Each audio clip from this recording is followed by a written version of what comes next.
নমস্কাৰ আজি চিকেন দম বিৰিয়ানী ৰেচিপি লৈ আহিছোঁ। তাৰ কাৰণে ফাৰ্ষ্ট মই চিকেনখিনি মেৰিনেট কৰি ল'ব লাগিব।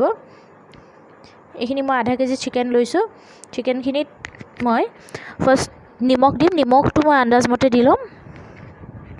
লগত আদা নহৰু পেষ্ট 2 টেবুল স্পুন। আদা নহৰু পেষ্টটো অকণমান বেছিকৈ লাগিব, চ' মই 2 টেবুল স্পুন ইউজ কৰিছোঁ। লগত ৰেড চিলি পাউডাৰ 1 টিস্পুন, ধনিয়া পাউডাৰ 1 টিস্পুন, জিৰা পাউডাৰ 1 টিস্পুন আৰু ভিনেগাৰ 2 টিস্পুন ল'ম মই। যদি ভিনেগাৰ নাই আপোনালোকে নেমু টেঙাও ইউজ কৰিব পাৰে। নেমু টেঙা 2 চামুচ আপোনালোকে নেমু টেঙা দিব পাৰিব। এতিয়া এই গোটেইখিনি মই ভালধৰণে মিক্স কৰি আধা ঘণ্টাৰ কাৰণে ফ্ৰিজত মই মেৰিনেট হ'বলৈ থৈ দিম।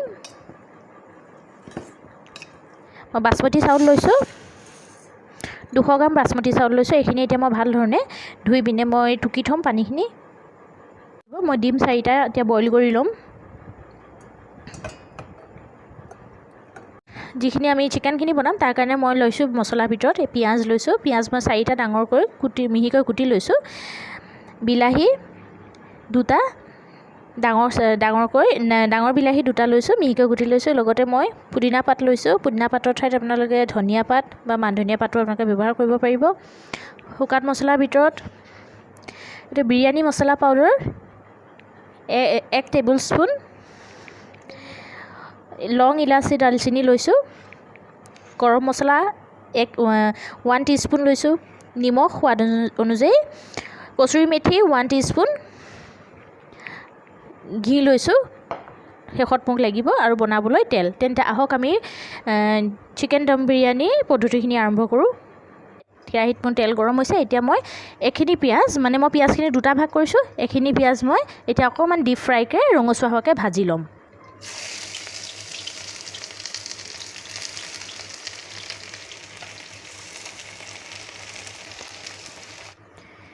এই পিঁয়াজখিনি মোৰ ফ্ৰাই হৈ গৈছে। এতিয়া এইখিনি মই টুকি ল'ম। চাব আপোনালোকে বেছিকৈ মানে ডিপ ফ্ৰাই কৰি নিদিব, একদম ৰঙচুৱা কৰি নিদিব, কাৰণ পিঁয়াজখিনি যেতিয়া ঠাণ্ডা হ'ব তেতিয়া ইয়াৰ কালাৰটো আৰু অকণমান ডাৰ্ক হ'ব। চ' মই কুকাৰটো গৰম কৰি লৈছোঁ আৰু এতিয়া মই ইয়াত তেল দি দিম। মই যিখিনি পিঁয়াজ ভাজিছিলোঁ, বেছিকৈ যিখিনি তেল বাচিছিলে মই সেইখিনি তেলো ইউজ কৰিছোঁ আৰু লগত মই আৰু অলপ তেল এতিয়া দিম ইয়াত। এতিয়া তেলখিনি মোৰ গৰম হৈছে। এতিয়া মই ফাৰ্ষ্ট ইয়াত মোৰ যিখিনি তেজপাত, লং ইলাচি দালচিনি সেইখিনি মই দি দিম। ফ্লেমটো মই এতিয়া হাই ফ্লেমতে ৰাখিছোঁ।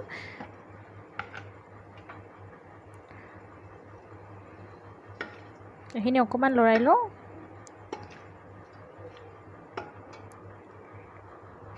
এতিয়া মই যিখিনি বাকী থকা পিঁয়াজখিনি আছিলে সেই পিঁয়াজখিনি দি দিছোঁ।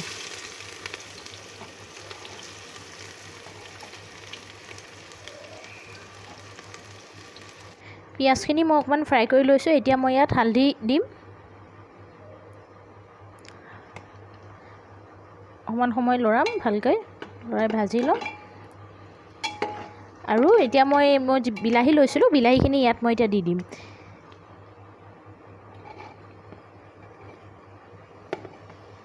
বিলাহীখিনি এতিয়া মই অলপ সময় ভাজিম। মানে মই একেবাৰে যাতে বিলাহীটো গলি যায়, গলি যোৱালৈকে মই ভাজিব লাগিব। মিডিয়াম ফ্লেমত আপোনালোকে ভাজিব। মিডিয়াম ফ্লেমত কৰি পিনে পিঁয়াজখিনি আৰু যাতে বিলাহীখিনি মিক্স হৈ যাতে পেষ্টৰ নিচিনা হৈ যায় সিমানখিনিলৈকে আমি ভাজিম। প্ৰয়োজন হ'লে মই অকণমান ইয়াত মই পানীও দিম। এই মোৰ বিলাহীখিনি আৰু পিঁয়াজখিনি এইকেইটা ভালকৈ মিক্স হৈ গ'ল। এতিয়া আমি ইয়াত যিখিনি আমাৰ চিকেন আছিলে চিকেনখিনি দি দিম।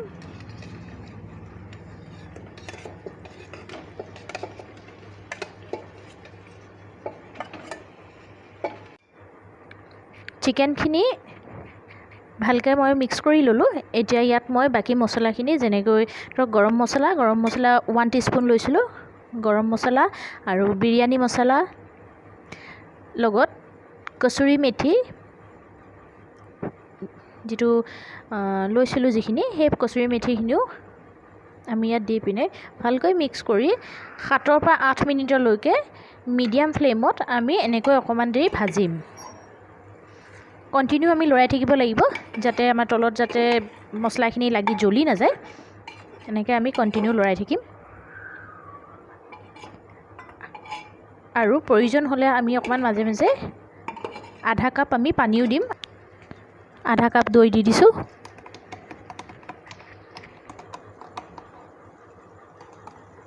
এইখিনি এতিয়া মই ভালকৈ মিক্স কৰি ল'ম ফ্লেমটো এতিয়া মই হাই ফ্লেম দি লৈছোঁ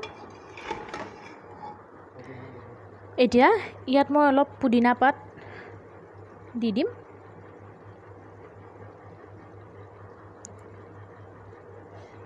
চিকেনখিনি মোৰ ফ্ৰাই কৰা হৈছে এতিয়া মই যিখিনি চাউল টুকি থৈছিলোঁ চাউলখিনি ইয়াত মই দি দিম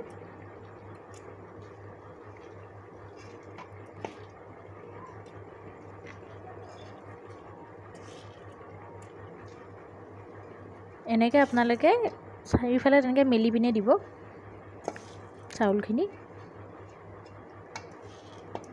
যাতে এটা এটা লেয়াৰ হৈ যায় আপোনালোকৰ প্ৰথমতে চিকেনৰ লেয়াৰ একেবাৰে তলত তাৰ ওপৰত চাউলৰ লেয়াৰ তাৰ ওপৰত আমি আমাৰ যি পিঁয়াজখিনি যে মই ফ্ৰাই কৰি ৰাখিছিলোঁ অলপ এইখিনি চাওক পিঁয়াজখিনি কিমান ডিপ ফ্ৰাই হৈ গ'ল ঠাণ্ডা হোৱাৰ পিছত ডিপ কালাৰ হৈ গৈছে এতিয়া মই পিঁয়াজখিনি দি দিছোঁ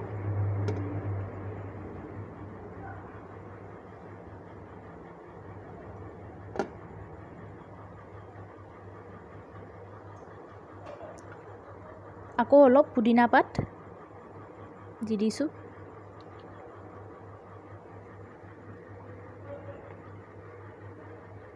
এতিয়া ইয়াত মই যে ডিম বইল কৰি ৰাখিছিলোঁ সেই ডিমখিনি দিম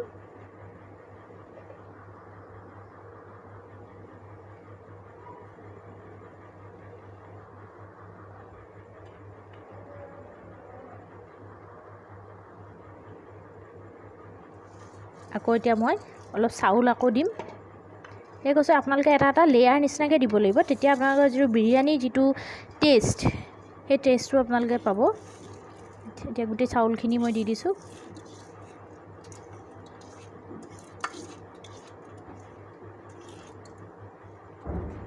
এয়া মই গোটেইখিনি এটা এটা লেয়াৰ আপোনালোকে দেখিলে কেনেকৈ মই লেয়াৰ বনাই দিছোঁ ফাৰ্ষ্ট চিকেন তাৰপিছতে অলপ পুদিনা পাত দি পিনে চাউল দিলোঁ তাৰ ওপৰত পিঁয়াজ দিছোঁ আকৌ চাউল দিছোঁ ডিম দি দিছোঁ এতিয়া আকৌ মই পিঁয়াজখিনি দিম বাকী থোৱা থকা মোৰ পিঁয়াজ গোটেইখিনি মই ইয়াত দি দিম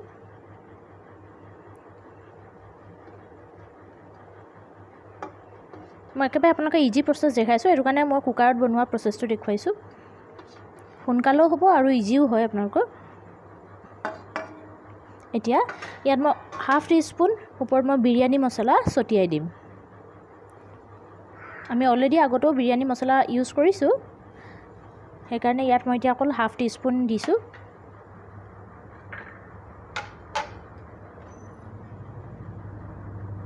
ওপৰত এতিয়া অকণমান মই ঘি দি দিছোঁ প্ৰায় 2 চামুচ 2 টিস্পুন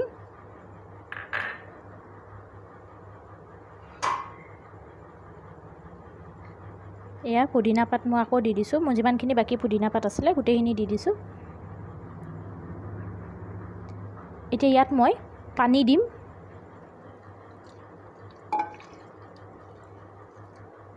দেখিছে মই পানী আমি যেনেকৈ ভাত বনাওঁতে আমাৰ যিমানটো জোখত পানী দিওঁ সিমানখিনি দিওঁ মই এতিয়া ইয়াত 1.5 গিলাচ পানী দিছোঁ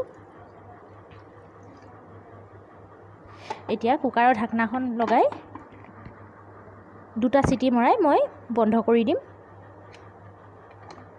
এয়া দেখিছে কিমান ধুনীয়া হৈছে লেয়াৰকেইটা চাওঁ আমাৰ ভাতখিনি সিজিছে নাই ভাতো ধুনীয়াকৈ সিজিছে চাউলটো এতিয়া মই বেছিকৈ নিহিলাওঁ মই লাহেকৈ এখন এতিয়া বাউল এটাত বা প্লেট এখনত মই এইখিনি উলিয়াই ল'ম